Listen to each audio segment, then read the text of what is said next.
Amigos, otra fiesta el día de hoy nos acompaña de manera virtual un tremendo artista, Erik-Michael Estrada, quien ustedes lo deben conocer por el grupo OTOWN, pero ahora debuta junto a COASTCITY en el remix de la canción Daytona. Mr. Erik-Michael, how are you, man? Hola, hola, bienvenido. How are you? How's life?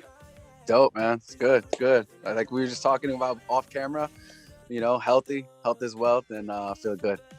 That's awesome. Well, congratulations. There's so much going on. I'm like so excited for you. And this is awesome to see you in this remix of Daytona. I know like you've done so much with COASTCITY, you know, like 80% of like their album and their stuff that you've done is you've co-wrote stuff with them. And it must have been so exciting to like be part of the remix. You also wrote your verse. Tell me how this whole thing came about. Yeah, I mean, obviously I go way back with the guys from COASTCITY. I'm in Orlando actually right now, and we date back to Orlando early days, 2000s, and I've known John for almost like I think over 15 years, and he asked me to be a part of. Actually, he asked to write for the OTOWN album a few years back, and when I went down to Miami to write for the OTOWN album, we ended up coming up with a bunch of records, and they didn't really fit the OTOWN record, but they really fit the sound that COASTCITY was going for. And that was like the start of it all. Venga, venga, venga. Vroom, vroom, vroom. Tráete la maleta. Vroom, vroom, vroom. A ti y ella. Hacemos lo que sea. 500 en Daytona. Acelero suavemente. That was John, actually. He hit me up. I just happened to be in Miami, and he hit me up and he was like, yo, we want to do a remix of the song. People like the song. It was originally like a really short song. It was like kind of like a teaser. And I actually co-wrote that teaser with them. And I was like, man, this song has a vibe. Like we should make this longer. And, you know, he decided he wanted to do a remix. I didn't know he was going to do the remix. Then he called me one day. He's like, bro, we want to feature like someone from like different countries on this record. So we went and got Manan from Spain and Truco and then myself as an American, you know, obviously just like Puerto Riqueño, but he wanted like an American artist who's known like in America. And so he asked me to join on. And so I was like, all right, cool. I'm in Miami. I'll come over in the morning. And then I started writing. I was on the balcony. I just started writing and I was like, man, this is like a really dope opportunity for me to do something that the fans have never really heard before.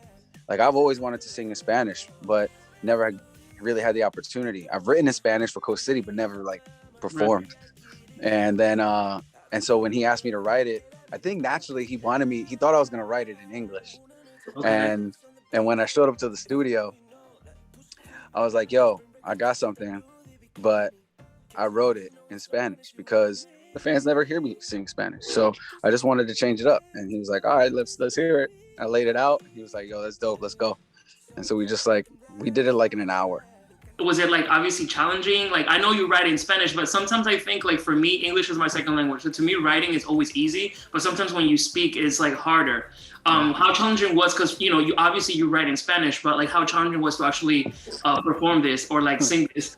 You know, out of everything, it's the easiest for me to sing it. It's the hardest thing for me to speak it like quick, because Spanish is really my first language, but my parents speak English to each other. So if like my grandmother spoke Spanish to me the most. So when she passed, like that element of my household sort of like went away and it was just English predominantly, but it was the first language that I had. So it's deep in there. So every time I start to like write, it comes out. And maybe some of my tenses are a little wrong, but you know, for the most part, they're there.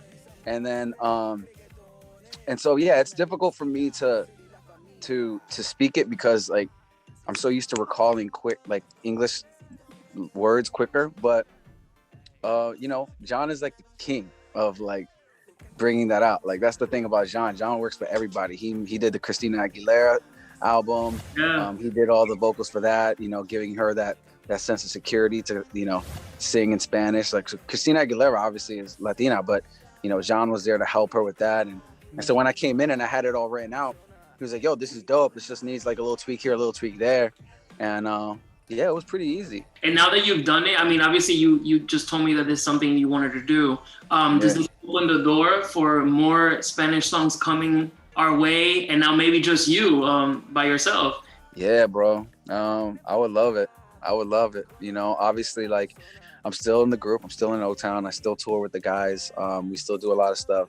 But for me, there's no feeling like hearing myself sing in Spanish for me. Like there's like a real connection there, and a void, you know, inside my heart that I should be singing in Spanish, you know? So we talked about it, you know. I think I want to. It was just the first thing. And obviously I do a little more singing. This one was kind of like a rap, you know. Right. I just came in and just floated out, you know. I just like wrote, this is how I write. And then a lot of times I'll like turn it into melody after I get like my rhyme cadences and stuff. But like, yeah, of course, I would love to. And John has been really open to it. He actually posted about it. He was like, EP on the way, Spanish EP on the way. So we'll see, man. I would love to. That'd be dope. I feel like every artist that's in a band, boy band, girl group, everybody has their own essence and their own, the way they are with as an artist and their own like style. When you're in a band, I feel like obviously people are used to, like, for instance, with OTOWN, like the ballads, the pop. I've seen so many artists branch out and do their solo project and do a completely different project, and they speak about how that's more them than, like, obviously the whole performance and the choreo and all that stuff is amazing, but themselves inside, they feel like their artistry is different. Obviously in this song, we hear a completely different Erik-Michael than what we are used to with OTOWN, with like Liquid Dreams or, you know, all of it. Is this more you, what you just perform on the Daytona, than the Erik that we know from the pop group? Or what do you think? Like, how do you feel? It's a part of me. You know, I think that like it's all human beings. We all have different sides to us and different shades, you know, and for me, this is like a huge part of my life. It's my culture. So yeah, it's definitely like a large piece of me, but so is OTOWN. And to be honest with you, a lot of the stuff that I pitch for OTOWN nowadays, I always try to infuse a little bit of myself into it, but also think about like the other guys and what their likes and dislikes are. So yeah, I mean, obviously, when you do something by yourself, you want it to be a true representation of who you are as an artist. And yeah, I mean, yeah, it would probably be a little bit more like who I am, you know, but I can't ignore the fact that like OTOWN is also who I am too, you know, and it helped shape me, you know, my education in OTOWN, my experience with the group, writing for the group has made me a better writer, has made me a better performer. And right. So it all bleeds into who I am.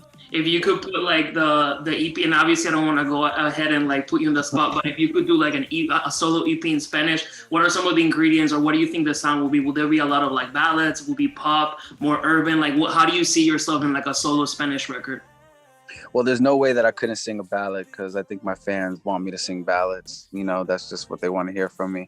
But there's also like, you know, I'd be taking from everything that influenced me. And that's what I love about the COASTCITY project, is that they put a lot of what they love into their music. And I would put a lot of that in too. But, you know, I love reggaeton, I love salsa, I love bachata, and, you know, I love, you know, funk, you know, so like a lot of these elements, I would find a way to marry all of those and put those together. But, you know, I can't escape the ballads. The fans want me to sing ballads. I know it. So I do that too.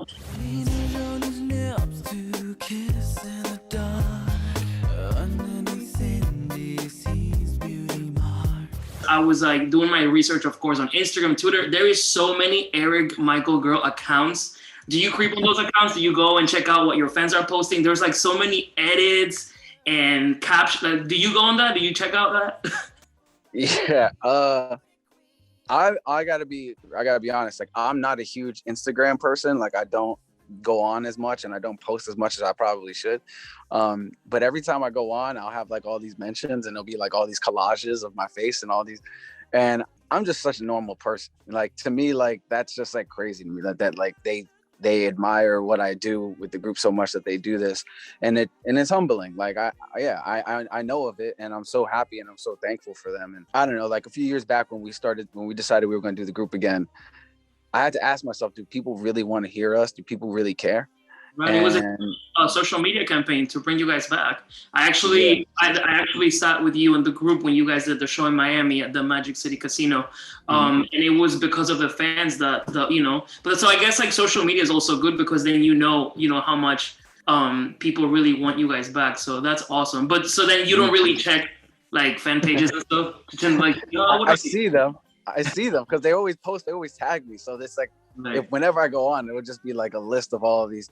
And I'm like, I don't know. Yeah, I see them. I see it. Yeah. And I'm so happy and I'm so thankful. Like the idea that they still show up to the shows. Like every time we go and do a show and we get booked for another show, I'm like, people still really care. You know, it's like kind of a surprise to me.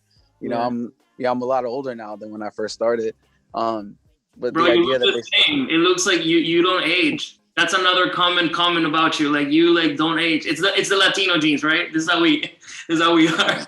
I think it's something in the water up in New York, you know, and the genes. Like it's a combination of both. I think I got that J-Lo thing. I think one thing that fans love is knowing more about the artist or like on a little personal level. And one thing I noticed too is that you, like me, you have a nerdy side. Like you like superheroes, you like, you got like a customized Iron Man, like a unique figure. You like Batman. I have a whole Power Ranger setup up here. So talk to me about that side. Like obviously you like comics, you like superheroes. Tell me about the nerdy side of Erik-Michael. Yeah, it's a huge nerdy side. Huge. You know, I grew up an only child. And I lived in New York in the Bronx in the 90s. So it was real dangerous when I grew up. My mom, obviously being an only child, she wanted to protect me. So she just kept me indoors all the time.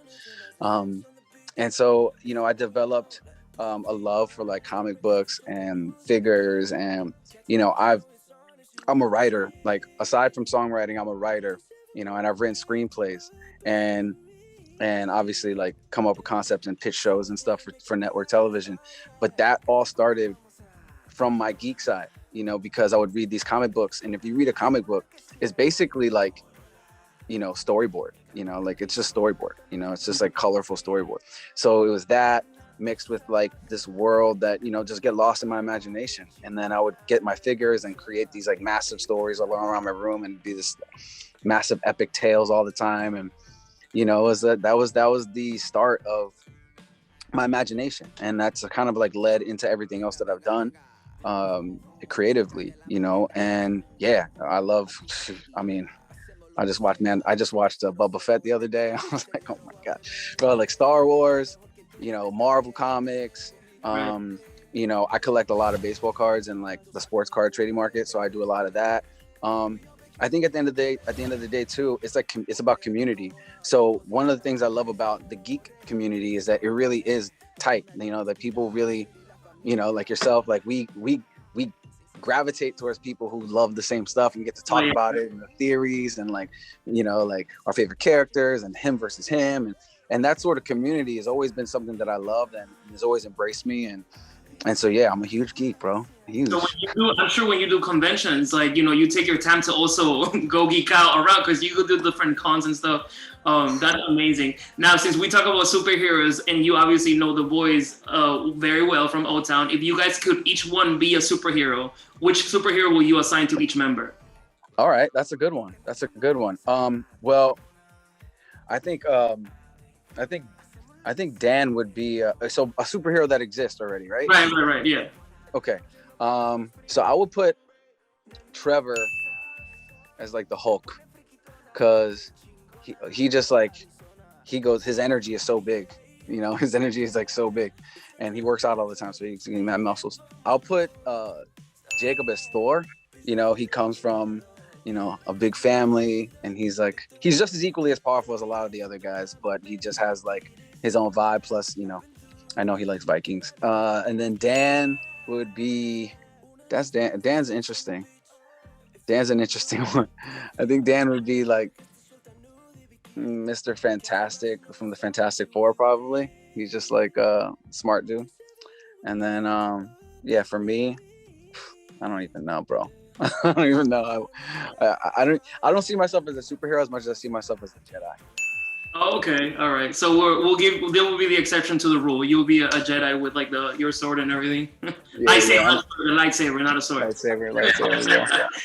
I think that this past holiday, any '90s kid, boy band fan received the best holiday gift that could have ever been done, which is a very boy band holiday.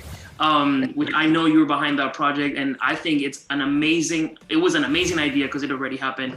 And anybody that has not seen it, you've been missing out. I hate to spoil it, but there's also a girl part of a girl group that makes an appearance. And this is just awesome, dude. Like, this was great. How did this happen? Obviously, you know, how did this idea come about? You're like, you know what? There's a lot of fans. The holidays are fun. Let's put them together. Like, how did this happen?